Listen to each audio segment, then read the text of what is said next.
Ito nga ang Boruto 2 Blue Vortex Chapter 1 Full Review. Andito na nga muli ang Boruto matapos ang 3 taong time skip. May bago na ngang Hokage at magaganap na nga ang 5th Great Shinobi War. Sorry nga dahil ilang araw guys na delay itong video na to dahil nagkaroon nga ako ng trangkaso at kinailangan ko ngang ipahinga yung katawan ko para gumaling at ngayon meron pa akong sipon pero kaya ko nang gawin yung video. Sa unang panel nga ay makikita natin si Sarada emphasizing the new complete design na hindi natin nakita nung nakaraan. Sa simula nga ng Chapter 1 ay makikita nga natin si Sarada na nakikipagtalo sa bagong Hokage. Ang ikawalong Hokage na si Shikamaru Nara dahil hindi nga naniniwala dito si Shikamaru sa sinasabi ni Sarada tungkol sa katotohanan sa nangyari kay Boruto at Kawaki. Totally brainwashed nga kasi ang lahat ng tao sa mundo at kahit nga ang pinakamatalinong ninja sa Konoha na si Shikamaru ay wala ding kawala sa epekto nitong omnipotence ability ni Eida. At syempre guys, andito nga rin pala si Trashamaru. Dito nga nalinaw sa atin na lahat nga daw ng citizen o naninirahan sa Konoha ay galit kay Boruto dahil ang nasa isip nga ng lahat ay tunay nga ang mga akusasyon na si Boruto nga talaga ang pumatay sa 7th Hokage na si Naruto.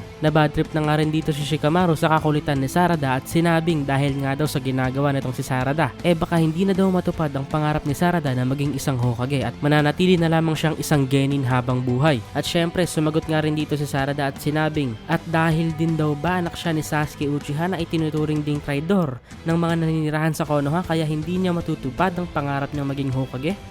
Base nga dito guys sa sinabi ni Sarada kahit si Sasuke nga guys ay mukhang muli na namang itinuring na international terrorist just like the old days. Pero balik tayo, sinabi nga dito ni Sarada na ang 7th Hokage nga na si Naruto ay nagawang ibalik si Sasuke na naging isang rogue ninja nga at gumawa ng matitinding kasalanan towards Konoha at matapos niyang maibalik ni Naruto yung kanyang kaibigan natupad niya yung pangarap niyang maging Hokage. Itong example nga daw ng Lord 7th yung role model na gustong tularan at sundan ni Sarada, hindi si Shikamaru. Sinasabi nga niya dito na kung nagawa nga daw ng Lord 7th ay kaya niya ring ibalik si Boruto at Sasuke sa Konoha at tuparin din yung kanyang pangarap na maging Hokage. Then napunta nga tayo dito sa Daikokuten Dimension ni Kawaki na kung saan hindi nga dumadalo yung oras at dito nga makikita natin si Naruto at Hinata na walang consciousness. Wala silang malay pero hindi nga sila tumatanda. Kung ano yung edad nila bago mag time skip ganun pa din sila ngayon sa loob ng dimension na to. At andito nga rin guys si Kawaki na nag-oobserba at nag-iisip. Then bumalik nga tayo guys dito sa Konoha at dito nga kasama na ni Sarada si Sumire. Dito nga nag-uusap yung dalawa at nabanggit nga dito ni Sumire na sa mata nga daw ng karamihan silang dalawa nga daw ang tunay na nagbago o naging weird dahil hindi nga sila apektado ng omnipotence ni Eida. Sa mata nga daw ng madla, si Kawaki ang tunay na anak ng 7th Hokage, Kawaki Uzumaki,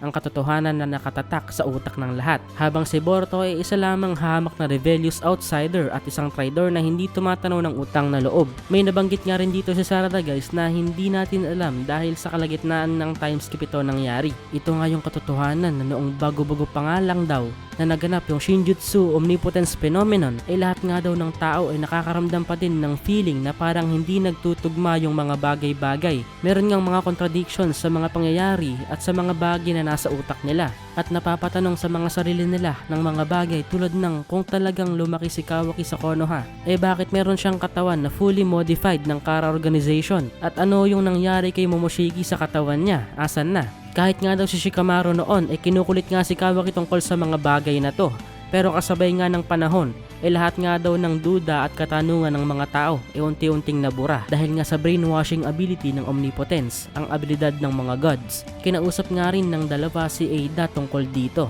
Ngunit sinabi nga ni Eida na wala nga daw siyang masyadong alam tungkol dito sa omnipotence. Ang alam nga lang ni Eida ay yung common knowledge na alam natin sa mga nakaraang chapters na ang omnipotence nga ay isang Shinjutsu na pagmamay-ari ng mga Otsutsuki. Ang kakayahan na gawing katotohanan ng mga desires o wishes ng isang god. Ginagamit nga daw ito originally para bumuo ng mga mundo o planeta. At yung desire nga ni Kawaki yung naging totoo dahil siya nga yung nag-trigger ng abilidad na ito sa loob ng katawan ni Eida. Pero ang hindi nga daw naiintindihan dito ni Eida kung bakit hindi apektado si Sarada at Sumire ng omnipotence. Dito nga nagsimula na titigan sila ng masama ni Daemon dahil alam nga ni Daemon na kapag hindi nga sila apektado ng omnipotence posibleng hindi rin sila apektado ng charm o gayuma ni Eida, meaning kaya nilang patayin sa Eida o threat sila sa buhay ni Eida. Kaya naman nagsinungaling nga ang dalawa at sinabing tunay nga silang captive ng love charm ni Eida. Matapos yan kumalma na nga ang lahat at nalipat nga tayo dito sa isang scene na kung saan nandito nga si Kawaki then biglang ang sumulpot dito si Mitsuki.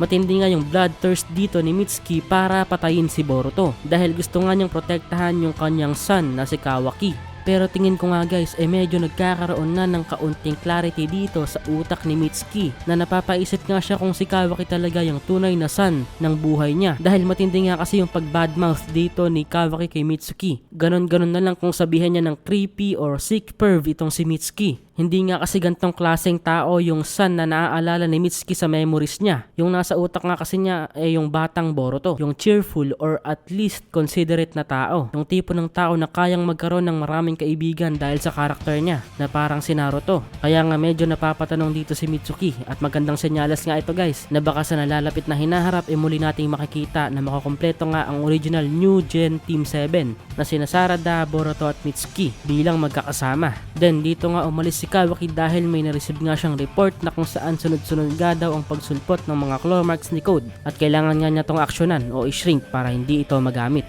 Matapos nga yan napunta nga tayo dito sa isang training session at andito nga si Himawari Uzumaki. Dito nga ino-compliment ni Chocho yung lakas at bigat nga daw ng mga atake ni Himawari. Nag-i-improve na nga itong si Himawari guys at gusto talaga niyang lumakas. 12 years old na nga dito si Himawari guys at posibleng graduate na nga siya ng Ninja Academy at ngayon nga inamin niya dito ni Hima na ang goal nga niya tulungan dito si Boruto. Oo guys, apektado rin itong si Hima ng Omnipotent Shinjutsu. Pero tandaan nyo ba noong iniligtas ni Kawaki si Hima at Naruto mula sa deadly attack ni Delta na nagresulta sa pagkawala ng kaliwang kamay ni Kawaki? Yun nga yung isa sa mga bagay na tumatak sa utak ni Himawari.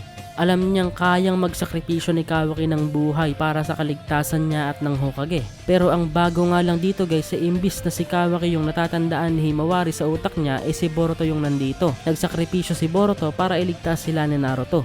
Kaya nga naniniwala si Himawari na hindi nga si Boruto yung pumatay or at least naging dahilan sa pagkawala ng Hokage. Dahil naniniwala nga rin si Himawari na somewhere nga daw alam niyang buhay pa si Naruto. Muli nga tayong napunta dito kay Kawaki at inisa-isa nga niyang i-shrink yung mga claw marks ni Code gamit ang Tsukunahi ko na. At kung mapapansin nga natin yung mata dito ni Kawaki guys, yung kanyang dojutsu fully mastered na. Dahil katulad na nga ito guys ng kay Ishiki noon. Meaning mas malakas na nga ito compared 3 years ago. Then habang madami niyang sinasabi itong ninja na kasama dito ni Kawaki guys, napansin nga ni Kawaki na meron ding claw mark sa likod nitong ninja na to. Meaning bago-bago pa lamang itong claw mark na to. At meron ngang pinaplano si Code na hindi nila alam. At ito na nga yun, ang posibleng panimulan ng 5th Great Ninja War. Isa-isa na ngang sumulpot at naglabasan ang mga Ten-Tails humanoids na armada ni Code sa mga claw marks na nakalagay sa likod ng mga Konoha Shinobi. At nagkakalat na nga sila sa iba't ibang parte ng Konoha Village dahil sabay-sabay nga daw lumabas itong mga armada ni Code ayon sa Hokage advisor na si Konohamaru. Nagtataka nga si Shikamaru kung bakit nagantay pa si Code ng 3 taon bago simulan yung pag-atake niya. Well, sinabi nga ng ninja na kasama ni Kawaki kanina na nakafocus nga kasi si Code sa pag-hunt kay Boruto sa loob ng 3 taon. Kaya hindi nga daw niya mabigyan ng oras ang paglusob sa Konoha.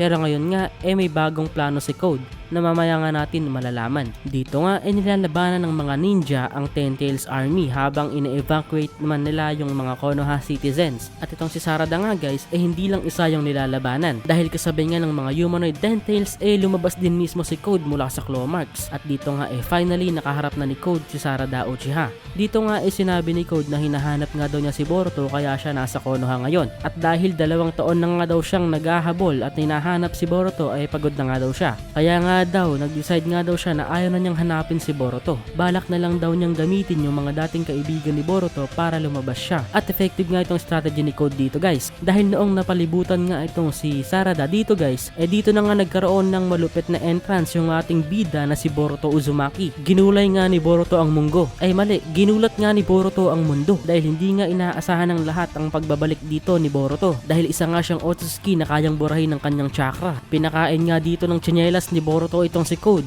at sinabayan pa ni Boruto ng brutal na trash talk at sinabing, "You got no riz bro." Habang nangyayari nga ito guys, nagulat ang lahat kabilang na ang Konoha Sensory Unit, ang mismong Hokage na si Shikamaru, si Eida, Sumire at Kawaki dahil sa muling pagbabalik ni Boruto. Pero nasan nga ba si Sasuke? Pwede natin gawa ng video yan. Pero mukhang next chapter nga magkakaroon dito ng 3-way battle sa pagitan ni Boruto, Code, Kawaki at buong Konoha. At maaaring makisali din yung ibang mga bansa. Ito na nga ba guys yung 5th Great Ninja War na inaantay natin? O patikim pa lang to? Abangan natin yan sa susunod na chapter. Follow and subscribe para updated ka once na lumabas na yon. Andres Senpai out. Peace.